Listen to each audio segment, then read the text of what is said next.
yeah, they're still locked up. This one's gonna be really cool. Actually, my first holdback ever when I first started breeding snakes. Fire Cypress Batman, breeding to a Wookiee, because you know, he was so freaking powerful, world's first. Hey, what's up guys? How are y'all doing today? Man, this actually took me 2 or 3 times because I'm used to saying, hey, what's up YouTube? But then when I realized that I'm not really making this video for YouTube, you know, like, so kind of have to like go and say, hey, what's up guys? But yes, so guys, as you can see in the thumbnail and on the title, that we're going to be talking about breeding. And I'm going to share a couple of my tips that I've been doing over here that I have not changed, that has really helped us every season as far as having more clutches and what methods we use over here at Always Evolving Pythons. But first, we have a package to open. And then I'm gonna share a couple of pairings that I have that hopefully these things are still locked up that I'm really excited about. And then we'll get to the, you know, the tips and like methods that we use over here at Always Evolving. So let's open this up here real quick. So hope everyone's having a great day. And guys, again, please do me a big favor, give it a thumbs up, comment down below, share it if possible, make sure you're subscribed. We're getting to all the comments now, so if you guys know, you guys comment down there.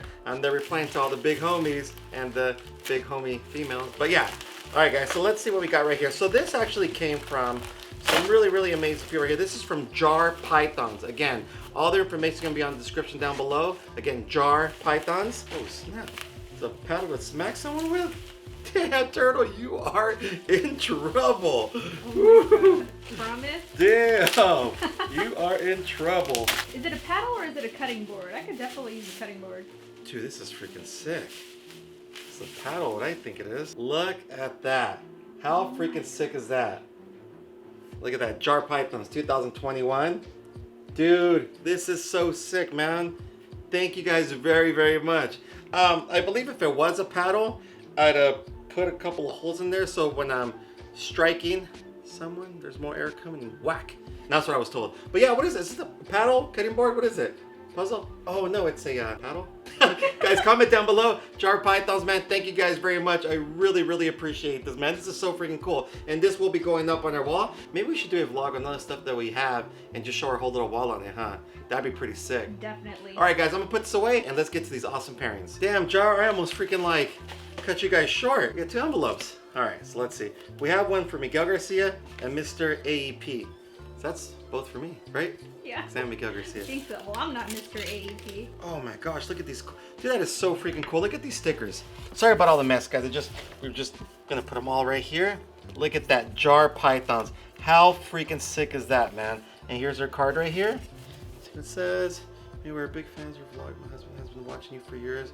We made you a custom egg cutting board. Told ya. Jeez, man. Okay, from now on, when we cut our clutches, this is what we're going to be cutting it off of. It's not a paddle like Tina said. It's an egg cutting board. Seriously, guys, thank you very much, man. Sorry I had to copy your logo. Hope you enjoy it. Look forward to do. We really enjoyed it. Seriously, thank you. Great holidays. Man, you guys are so freaking awesome. Seriously, man, Alex and Miranda, thank you guys very much, man. I really appreciate this. And you guys will see when we start, you know, cutting up these eggs. Dude, so freaking sick. March. Those are Yeah, we have a clutches. couple of clutches in March. Mr. AEP, thank you for all you do. My parents and I are fans of you. So am I. I'll enjoy a gift. Oh my gosh, love Miranda. This is so freaking cool. No wonder the Mr. AEP came in. That's so freaking awesome. Dude, look at these freaking stickers. How freaking, these are so freaking cool. Now guys, Jar Pythons, I'm actually really curious.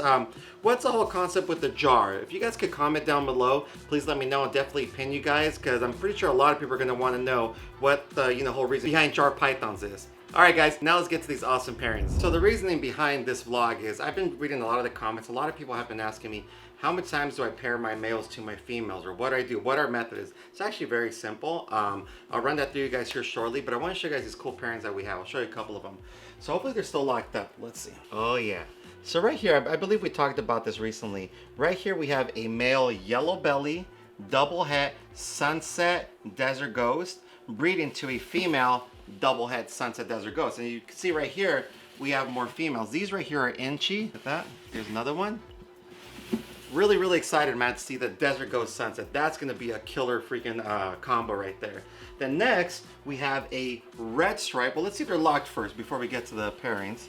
Oh yeah, they're still locked up. This one's gonna be really, really cool. As you guys know, I was the first one to make the Cypress Sunset. So we're working on making the red striped sunset. I believe that's gonna be a very, very red or like burgundy-ish looking snake. So that pair right there is a red striped het sunset breeding to a banana lesser sunset. So, you know, the odds are gonna be in our favor, hopefully, you know. When I made the last pairing was a Cypress het sunset to an inchy cinnamon sunset, so it was pretty cool. Okay, so that's one right there. The next one that we have over here, see? Oh, you guys are still there. So right here we have, again, it's the blackhead leopard ultra male het pied breeding to a yellow belly black pastel ultra glow. Ultra glow being ultra male and hypo, so they call it the ultra glow. Let's see what else. Here's another cool one because I want to talk about breeding here shortly. So right here, this is actually my first female that I ever held, actually my first holdback ever when I first started breeding snakes. Right here we have a Cypress Vanilla Mojave. And you guys know that Cypress and Red Stripe make a really, really killer looking snake. So we put this guy right there. This guy has been a freaking breeding machine. So right here we have a Coral Glow, Red Stripe, Yellow Belly Clown. Now, he is a female maker, so that's another plus about that guy. So hopefully we can make some Coral Glow, Red Stripe, Yellow Belly, Cypress, Vanilla, het clowns. How crazy would that combo be? Because remember, Red Stripe and Cypress make some killer combos. Look, I'll show you guys right now. Here we have one right here. So this right here is a, let me see, pastel red striped Cypress yellow belly. Look how cool this thing is. How beautiful is that, right? It just, dude, it does something with the freaking, with that combo. I don't know if they're a lilac or not. I don't know if they proved that out or not. I don't want to say they did and then sound like a dummy. Here's another one that we're breeding as well. It's not breeding right now, but this is the base morph of just the Cypress red stripe. Look how clean this is, man. So cool. So before I show another pairing, let me show you one of the craziest red striped Cypress combos. Okay, let me show you another. No, that's not one. I lied about that one, Turtle. Don't make me lie, Turtle. I don't make you. Yeah. Okay, so this was a crazy combo. And again, we held it back just because how freaking crazy it is. And I showed this in the last vlog. And right here we have a spot nose, Cypress, red stripe, yellow belly, 100% het clown. Look how insane that is, man. So we're definitely gonna make some killer Cypress combos, man. And Cypress red stripe combos that are going to be 100% het clown. So yeah, I wanted to share that with you guys real quick. So let me see. Let's show off one more pairing. Let's see. What do you want to do, Turtle? Oh, this is a good one right here. Check this out. Oh, look at that. How crazy is that? Okay, so what you're seeing right here is a Fire Cypress Batman breeding to a Wookiee 100% het clown. And this girl's showing some mad follicles. So think about it. Fire Cypress, leopard, spot nose, clown. That's 5 genetics in one snake. And then we're putting it to a Wookiee het clown. We can make some crazy stuff. Imagine hitting a Cypress, Wookiee, Batman. How freaking insane would that be, man? So that male's another male that I've made that I've held back to just because, you know, he was so freaking powerful, world's first, and just stacked with genes. All right, guys, so real quick. So what I started doing when I first got into this, I started listening to a lot of people about, oh man, start breeding around October, November, December. We tried that right from the start. The only problem was we were never really hatching stuff when people were hatching their stuff, you know? For example, when girls were getting about this size right here, we were already breeding them. We had no ultrasound, and we were like, man, you know, it's not really working out for us. The following year, we started going November, December, and again, we had okay luck, but we were still hatching stuff around late of the year. It was always super late, so I'm like, man, what's going on? So then that's when the following year came in, and I was bugging, you know, Justin, my buddy Will at Royal Canadian Reptiles. I was like, man, there's something going on here, because I'm like putting my males from November to January. And so when I was breeding these males, you know, by the time these girls were ready to go, some of these males weren't even breeding anymore. Some of them were just like already exhausted. And you know, there's that rule of thumb that Brian Barczyk says that, you know, after a male stops eating, he has about 9 weeks until you pull him out so he doesn't die on you. You know, I've only had one male die on me from breeding, and it was a learning experience. So yeah, if you guys were breeding something like that. So then we started just, when we had got the ultrasound and we started just, you know, going with these females, we just started pairing around this year and last year, January, February. Now I start pairing up my males to my females, even if they're around 10 millimeter, 12 millimeter follicles, we start putting a male in there. So for example, they're not locked up anymore, but right here we have our Mandarin Pied, And right here we have she's actually in full shed. She's the Mandarin Hepide. She was, when we had first put the male to her, she was around 10 millimeter follicles. And then now she had jumped to 14 millimeter follicles, right? So that's when we started doing stuff. But talk about the methods again. So this is what we do. So when we got our ultrasound and we start seeing some girls like really good with like follicle growth, where you can start, you know, getting all your dates on time. So 118, and then we're gonna go to 218. And for example, we did just a double pairing here. Okay, so this one. Her first pairing was January 24th, right? So at that point, again, low follicles. She got erased because Jessie, when this clinic, got erased, but we have her card. So we just did a pairing with her right now, and she's actually, you know, locked up right now. So around this time is where the males are really like gonna put in some work in them, because their follicles are growing a lot more. So again, so I wanted to show you guys real quick because it makes it a lot easier. So our method is very simple. We put one male to one female once a month. That is it. And again, we still do that little water spray where, you know, grab the water, I'll spray it down because it builds up humidity and stuff like that. You know, does it work? I don't know. It's something I've been doing when I first started. So it's like, you know, if it's not broken, you know, why fix it, right? So a lot of people still laugh at me about that. I feel like if it works, because I tried it one time and I didn't do it, and it could have just been a coincidence, but there was no locks or anything, so it's kind of a little weird. But yeah, one male with one female once a month, and then we ultrasound once a month. As you can see, if you come over here, do we have any oh no, because we're just about now to ultrasound, huh? So yeah, we ultrasound once a month, and then in the next month we obviously put, you know, all the information down here. When's the last time we ultrasounded and stuff like that. We always carry the visual locks right there. And then also what we try to do and what we pay a lot of attention is how their follicles are growing, how quick they're growing. I mean, sometimes we could get a lucky pairing where we only use the male once or 2 times, but sometimes these girls are just slow in growing their follicles, that you're putting the male up to like 7, 8 times. The best case scenario would be, you know, 3 to 4 locks, right?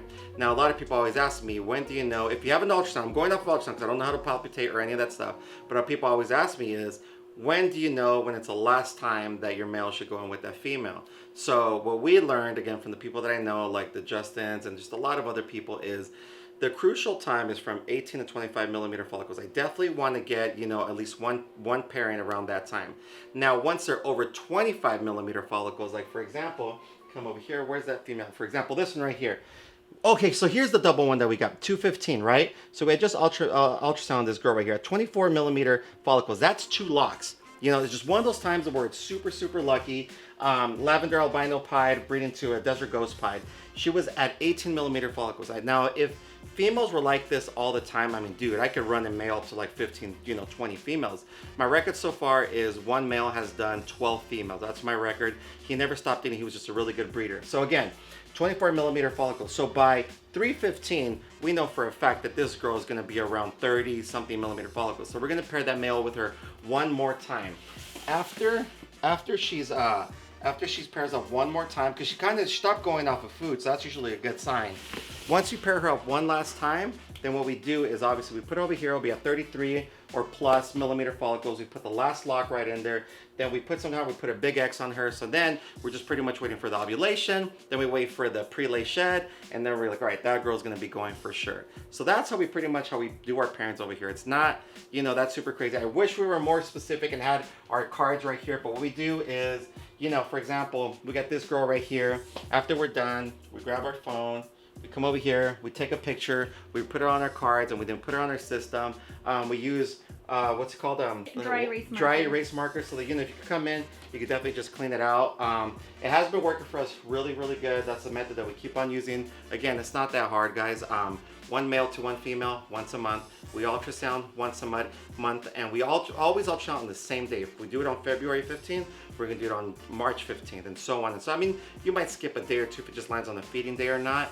But then also, we stop breeding. We do one last lock from 25 millimeters and up. If we could get that lock around 25 or like 30 millimeter follicles, dude, you're more than good on that one, man. You don't want to really burn out your male too much, but I hope these little tips will help you guys. I try to be as specific as possible.